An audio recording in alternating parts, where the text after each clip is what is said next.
রাজ্যের বিভিন্ন প্রান্তে যখন একের পর এক জলাভূমি ভরাট করে সেখানে বহুতল নির্মাণের খবর দেখতে দেখতে সাধারণ মানুষ বিরক্ত, ঠিক সেই সময় কলকাতা হাইকোর্টের নির্দেশে বহরমপুর পুরসভা শহরের প্রাণকেন্দ্র বহরমপুর স্টেশনের কাছে প্রায় ভর্তি হয়ে যাওয়া একটি 3.5 বিঘা জলাভূমি পুনরুদ্ধার করে আগের অবস্থায় ফিরিয়ে দেওয়ার জন্য উদ্যোগ নিল। শুক্রবার বহরমপুর পুরসভার এক্সিকিউটিভ অফিসার মণিমোহন চট্টোপাধ্যায়, কলকাতা হাইকোর্টের আইনজীবী অরিন্দম দাস সহ আরও একাধিক পুরসভার আধিকারিকের উপস্থিতিতে ভরাট হয়ে যাওয়া পুকুরটি পুনরায় আগের অবস্থায় ফিরিয়ে দেওয়ার কাজ শুরু হয়েছে। স্থানীয় সূত্রে জানা গেছে, বহরমপুর স্টেশন সংলগ্ন ওই বিশাল জলাভূমিটির মালিক জনৈক অরুণ গুহ। 2017 সাল থেকে মাঝে মধ্যেই প্রায় 3.5 বিঘা আয়তনের ওই পুকুরটি ভরাট করার চেষ্টার অভিযোগ উঠেছে তার বিরুদ্ধে। পুকুরটি বড় আকারে ভরাট করার চেষ্টা শুরু হলে 2023 সালের ফেব্রুয়ারি মাসে বহরমপুর পুরসভা পুকুর মালিককে চিঠি দিয়ে পুকুর ভরাট বন্ধ রাখতে এবং পুকুরটিকে আগের অবস্থায় ফিরিয়ে দেওয়ার নির্দেশিকা জারি করে। তবে পুকুর মালিক পুকুরটিকে আগের অবস্থায় না ফিরিয়ে দিয়ে বহরমপুর পুরসভার বিরুদ্ধেই কলকাতা হাইকোর্টে মামলা রুজু করেন। বহরমপুর মিউনিসিপ্যালিটি যে কোনো মিউনিসিপ্যাল এরিয়াতে আমাদের যিনি এক্সিকিউটিভ অফিসার উনি হচ্ছেন এখানকার competent authority under inland fisheries act.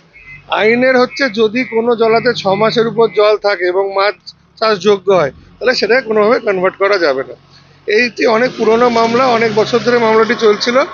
আমরা 2023 সালে এখানে ইললিগালি পুকুর ভরাট করা হয়েছে এবং এটাকে আর পুরনো জায়গায় ফিরিয়ে দেওয়ার জন্য অর্ডার ইস্যু করেছিলাম।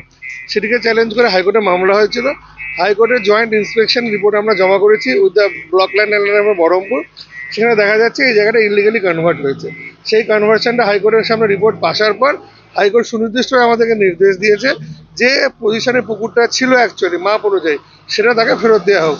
আজকে থেকে বহরমপুর মিউনিসিপ্যালিটির তরফ থেকে এই পদক্ষেপ আমরা শুরু করলাম এই পুকুরটাকে পুরনো জায়গায় ফিরিয়ে দেওয়ার জন্য।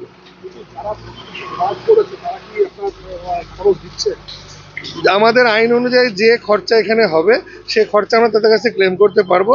আমরা তাদের কাছে আমাদের যে ডিমান্ড নোটিশ, আমরা যে কী খরচা হবে পুরো পুকুরটা করার জন্য সেটা তাদের কাছে পাঠিয়ে দেবো। সেটা অ্যাজ পার দ্য ল যে প্রভিশন আছে সে অনুযায়ী আমরা টাকাটা উদ্ধার করবো। এখানে মোটামুটি 82 শতক জায়গা ভরাট হয়েছে বলে আমাদের কাছে রেকর্ডে যেটা আছে, আমরা সেটাই খোঁড়ার প্রক্রিয়া চালু করেছি। আর টোটাল 3.5 বিঘা কিছুটা আপনারা পুকুর দেখতে পাচ্ছেন এখনো আছে উপস্থিত, বাকিটা ইলিগালভাবে ভরাট করা হয়েছে। Arindam Das, advocate, Kolkata high court. বহরমপুর পৌরসভা এই মুহূর্তেই কোনো অভিযোগ পায় সঙ্গে সঙ্গে তার তদন্ত শুরু করে এবং তদন্ত প্রক্রিয়া শেষ করে তারপর কনসার্ন যারা যুক্ত আছেন এই জলাভূমি ভরাট করছেন তাদের বিরুদ্ধে অ্যাকশন নেওয়া হয় এবং ব্যাপারটাকে আমরা ডিস্ট্রিক্ট প্রশাসনের কাছে নিয়ে যাই। সেখানে ডিস্ট্রিক্ট ম্যাজিস্ট্রেট এবং ল্যান্ড দপ্তর সবাইকে সঙ্গে নিয়েই আর কি এর প্রতিবাদ এবং অ্যাকশন আমরা নিয়ে থাকি।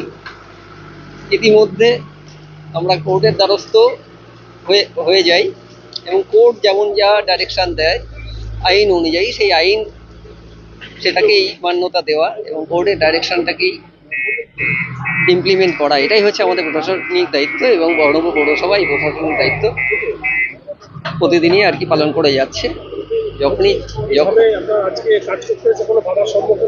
না, এখানে কোনো বাধার সম্মুখীন হয়নি, কারণ ব্যাপারটা চলছে 2017 সাল থেকে।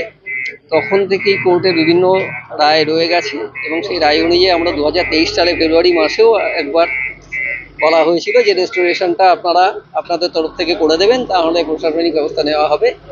তারপরে আবার কোর্টের কাছে যায় ব্যাপারগুলো এবং কোর্টের থেকে গত 10 ফেব্রুয়ারি কলকাতা হাইকোর্ট মাননীয় বিচারপতি যা নির্দেশ দিয়েছেন যে রেস্টোরেশন অফ ওয়াটার বডি, সেটা ইমপ্লিমেন্টিং অথরিটি হচ্ছে আমাদের বহরমপুর পৌরসভা এবং তার এক্সিকিউশন করার জন্য দায়িত্ব দেওয়া আছে এক্সিকিউটিভ অফিসারকেই। ইনল্যান্ড ফিশারিজ অ্যাক্ট অনুযায়ী এক্সিকিউটিভ অফিসারই হচ্ছেন কম্পিটেন্ট অথরিটি।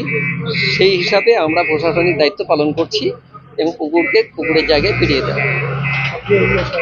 আমি এখানকার কার্যনির্বাহী আধিকারিক। আপনার নাম? বহরমপুর পৌরসভা মণিমোহন চট্টোপাধ্যায়।